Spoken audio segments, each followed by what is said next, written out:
Amen. Praise the Lord po. Ang pinakamataas na pagpupuri, pagluluwalhati at pagsamba ay para sa ating pinakamamahal na Panginoong Yesus.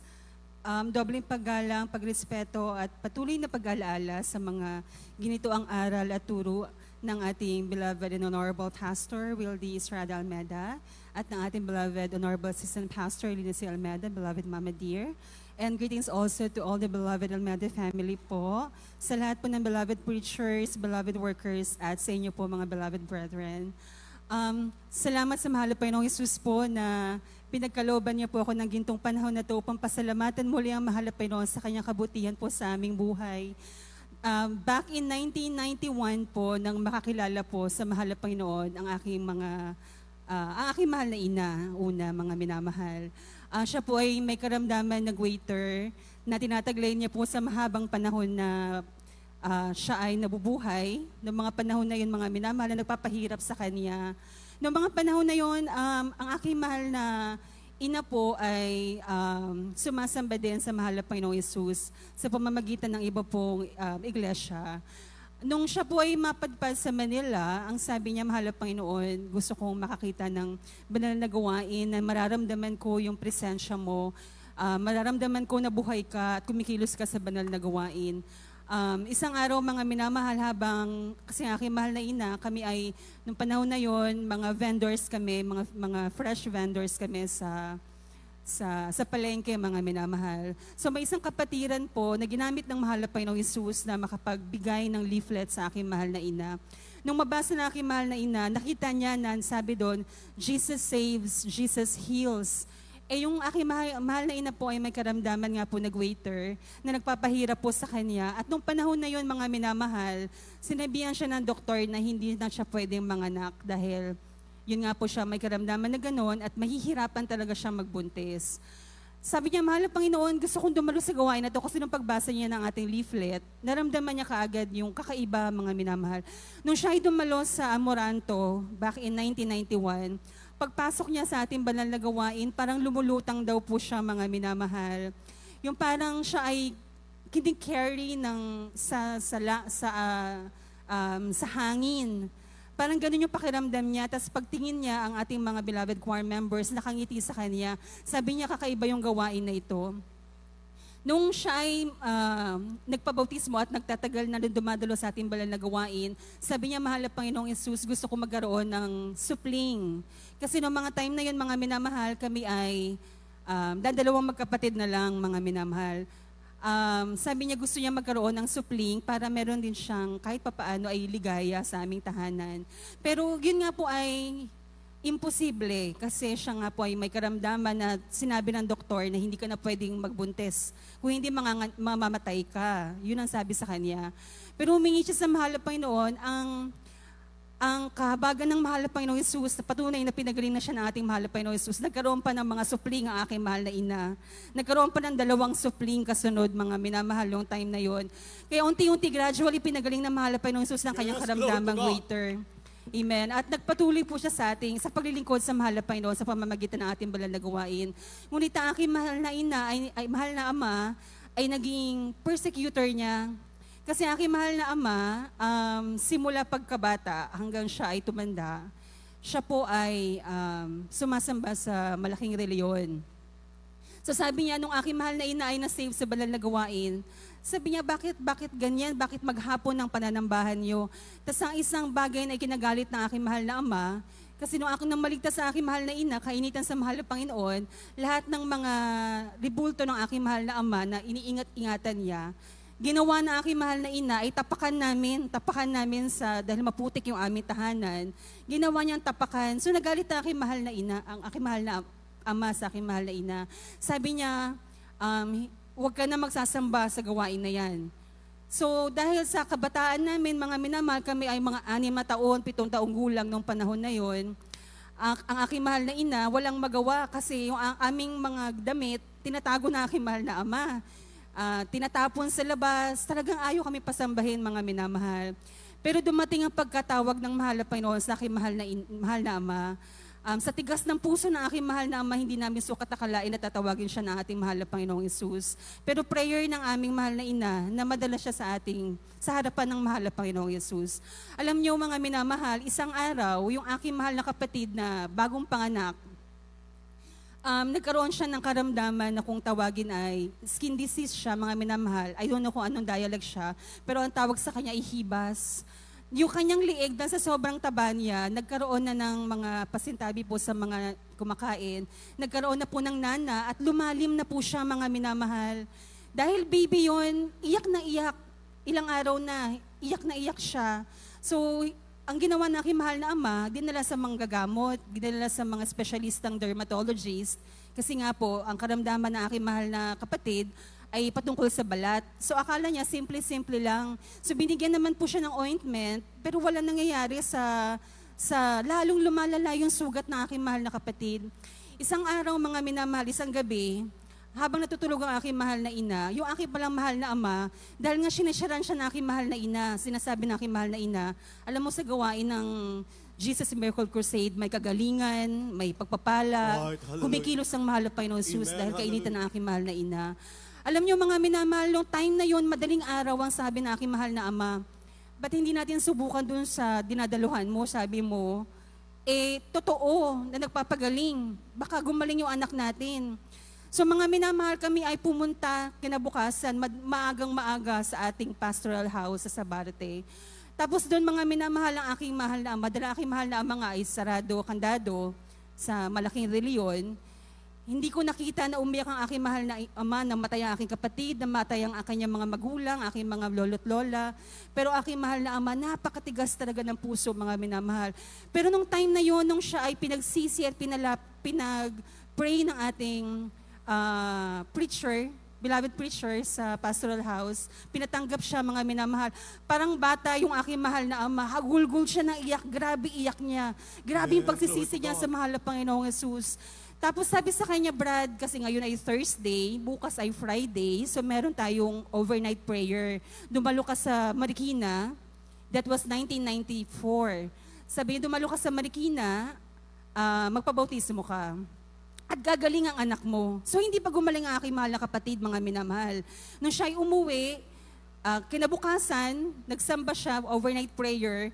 Pag uwi niya ng bahay, tuwang-tuwa siya. Sabi niya sa aking mahal na ina, tinan mo, naligo ako. Nagpabautismo ako, sabi kasi magpabautismo para may kaligtasan. Nagulat siya, mga minamahal, pagdating na aming tahanan, yung leeg ng aking kapatid, parang wala lang nangyari, mga minamahal. Talagang totally pinagaling na ating pinakamamahal na Panginoong Jesus. Amen. Hallelujah.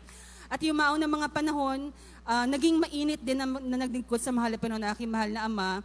Merong isang himala sa kanyang buhay, mga minamahal, nung once na siya ay nag-grinder, nung time kasi na yon, ang nabili niya na plate ng grinder ay hindi matibay. So habang siya ay nag-grinder, kasi aking mahal na ama ay isang jeepney driver, so mekaniko rin siya rin ang gumagawa ng mga sasakyan namin.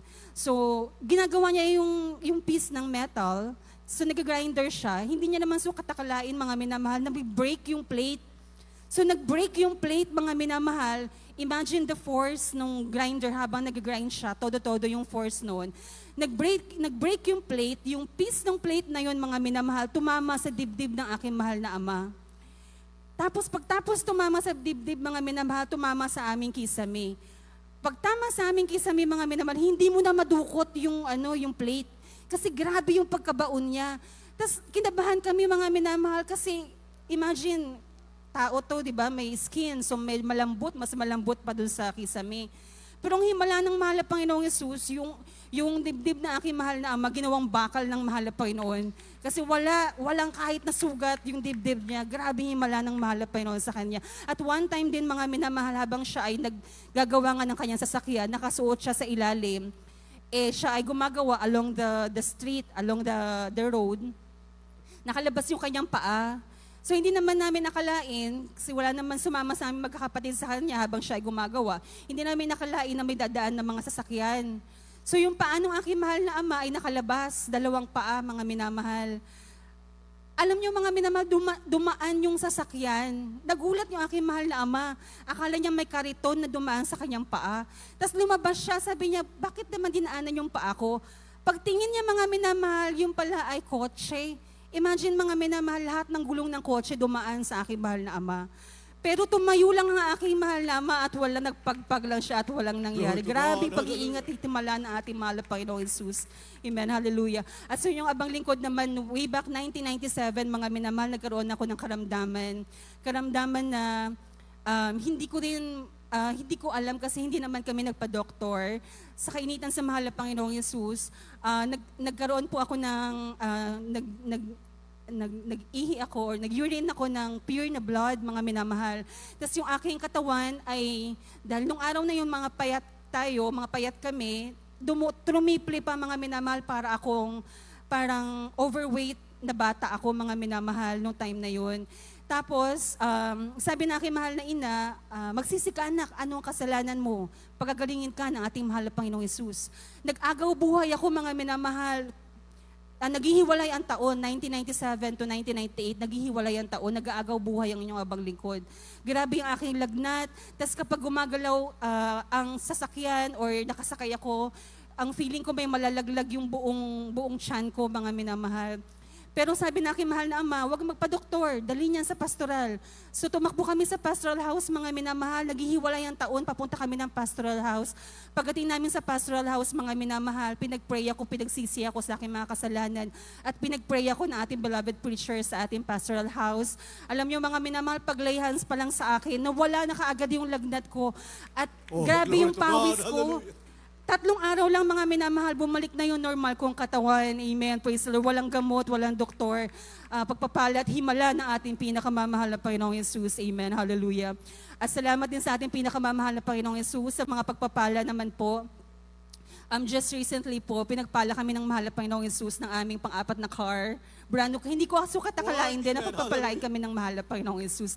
Kasi mga minamahal, ang buhay namin nung araw, nagsimula din kami mga minamahal. Kami nga po inaligtas way back 1991. Nagsimula din po kami na walang-wala kami.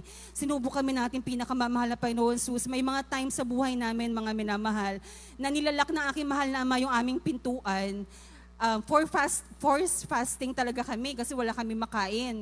3 araw na hindi pa kami lumalabas ng bahay. Sabi na mga kapitbahay namin, ano bang ginagawa ng pamilya na yan? Ba't hindi pa lumalabas?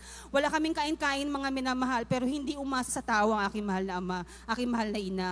Nag-pray lang sa ating mahal na Panginoong Jesus. May kumakatok sa aming pintuan, nagdadala ng pera, nagdadala ng pagkain, pero hindi namin sila inas na pumunta sa aming tahanan. So yun ang aming journey as a Christian, mga minamahal. Pero darating talaga ang pagpapala ng ating pinakamamahal na Panginoong Jesus. Amen. Sa pagtatapat sa paglilingkod sa ating mahal na Panginoong Jesus, ang iyong abang lingkod, simula pagkabata, kahabagan ng mahal na Panginoong Jesus, kami nga po ay ginamit sa ating banalaubasan bilang mga awit. So kami ay, nung panahon na grabe yung krusada na ating banal na gawain, mga minamahal, inilaan namin ang aming buhay para paglingkuran ng mahal na Panginoong Jesus. Nakalimutan namin, mga minamahal, na kailangan palang, ako ang inyong banglikod, nakalimutan ko kailangan palang mag-aral. So hindi ako nag-aral, mga minamahal. Nakatapos na ako ng elementary. Tapos okay na sa akin yun kasi ang isip ko, darating na mahal na Panginoong Jesus, kailangan maglingkod sa mahal na Panginoong Jesus dahil sa kainitan po sa paglilingkod. Alam niyo mga minamahal, dumating ang panahon na na-realize ko, kasi mahirap nga ang buhay namin, kailangan ko pala magtrabaho kasi marami ang aking mga kapatid na maliliit. Tapos nung ako'y nag-apply na ng trabaho, ako'y hindi matanggap kasi ako nga po elementary graduate. Tapos ang ginawa ko po, mga minamahal, nag-pray ako sa mahal na Panginoon, paano po bang gagawin ko? Tulungan mo po ako, ipaalam mo sa akin kung ano yung gagawin ko na mga susunod. So may kapatiran, may finance square din na kasama ko po, finance square member, sabi niya sa akin, pumunta ka ng DepEd. Tapos mag-exam ka, sabi niya sa akin. So ako naman pumunta ng DepEd, mga minamahal. Tapos nagtanong ako, sabi nung kakilala ko, mag-exam lang daw ako, mag-graduate na ako ng high school. Sabi niya, ay hindi, pupunta ka doon, tapos mag-exam ka. Hindi ko naman sukat akalain, mga minamahal, may exam pa pala. So nung ako'y nag-exam na, dahil nga ako'y elementary graduate, so sobrang tagal na ng panahon, nakalimutan ko na ang mga paano gumawa ng fraction, yung mga simpleng bagay, algebra, nakalimutan ko na siya, mga minamahal. Yung pala yung exam namin, mga minamahal. So nung ako'y mag-exam na, tapos pinakita sa akin yung module, wala akong naiintindihan, wala naman nagtuturo sa akin. Ang ginawa ko, nag-fasting ako, sabi ko, mahal na Panginoon, sabi ng mga pangaral, ang karunungan daw, the fountain of wisdom comes from the Lord. So lahat naman ng karunungan nagmumula sa mahal na Panginoon. Bigyan mo naman ako ng konting karunungan. Alam niyo on the day of the exam, ako'y nagfa-fasting, madaling araw, 2:00 na madaling araw, gising na ako, nakaluhod na ako sa mahal na Panginoon. Mahal na Panginoon, tulungan mo ako. Tapos nung nag-exam na kami, mga minamahal, siyempre wala akong alam, may mga fill in the blanks. Ang ginawa ko, pinaisip sa akin na mahal na Panginoon, lagyan mo, hallelujah, praise the Lord. So nilagyan ko naman siya mga hallelujah, praise the Lord, hallelujah, praise the Lord. Tapos pandandulo, kailangan mo mag-essay. Ang essay niya, tatanungin ka doon, bakit hindi ka nag-aral? So nilagay ko doon mga minamahal yung history ng aking buhay. Sabi ko nga, ako nagpapagamit sa mahal na Panginoon, nakalimutan ko yung aking pag-aaral kasi sa kainitan maglingkod sa mahal na Panginoon, ginamit ko ang aking lakas for the gospel of God. So nilagyan ko doon mga minamahal. Nagulat ako mga minamahal nung lumabas na yung result, sa room namin, out of 52, 3 lang kami na nakapasa. Isa nyo abalin ko sa nakapasa. Amen. Praise the Lord. So, after na makapasa ako ng high school, susunod na naman college. Nung nag-college ako, mga minamahal, may entrance exam pala sa college university. So, nung ako'y nag-exam, bagsak ako mga minamahal. So, bagsak ako nung una mga minamahal, 73, almost 75. Pero sabi sa akin, gusto mo ba mag-aral? Sabi ko, gusto ko po mag-aral. Hindi nga po ako nag-aral ng high school eh. Tapos nakita naman nila, hindi ako nag-aral ng high school eh. Tapos sabi niya, sige, mag-aral ka na lang. Sige, pinag-aral ako mga minamahal. Nung ako'y naka-first year college, dahil nga po mahirap ang aming buhay, kailangan ko magtrabaho. So habang ako'y nag-aaral, ako'y nagtatrabaho, saka naglilingkod sa mahal na Panginoon. Siyempre, pagiging choir member, mga minamahal, hindi naman din po siya ganun kadali. Kailangan you have to allot time para sa paglilingkod sa mahal na Panginoon. So sabi ko, mahal na Panginoon, kailangan ko magtrabaho. Gusto ko yung trabaho na magsusuffice dun sa pangangailangan ng pamilya ko. Alam niyo mga minamahal, sabi nung katrabaho ko, mag-apply tayo sa bangko. So first year college pa lang ako mga minamahal. Going second year, tapos irregular pa ako.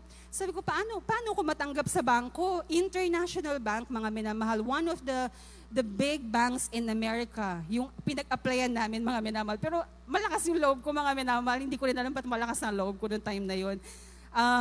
Sabi ko, mahal na Panginoon, siguro wala namang imposible sa'yo. Yung aking kasama, mga minamahal, he's from St. Paul. St. Paul graduate siya. So yung mga kasama ko dun sa room, kasi nasa room na kami, nung in-interview kami, yung iba nang galing sa malalaking eskwelahan, Lasal, Ateneo, may UP pa. So sabi ko, paano ako dito makapasa? Undergraduate ako, tapos yung school ko, hindi ko naman minamaliit, pero hindi naman kasing big schools nila.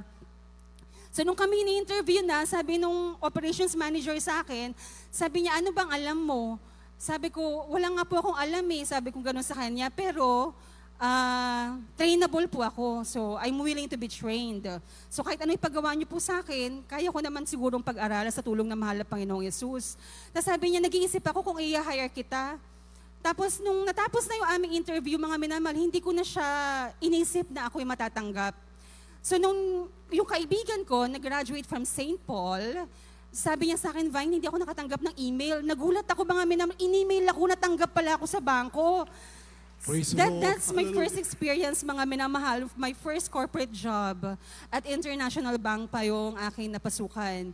So nung time na yon, namili ako mga minamahal, nagpa-counsel ako kasi ako'y nahirapan sa aking pag-aaral. Sabi ko, ano bang uunahin ko, ang aking pagtatrabaho, ang aking pag-aaral o paglilingkod sa mahal na Panginoong Yesus? Sabi ko, hindi pwedeng iwanan ang paglilingkod sa mahal na Panginoon. So, ginive up ko yung aking pag-aaral, mga minamahal. So, natapos ko lang siya, almost third year, college ako. So, okay na yun sa akin, mga minamahal, kasi ako na may magandang trabaho sa kahabagan ng mahal na Panginoong Yesus.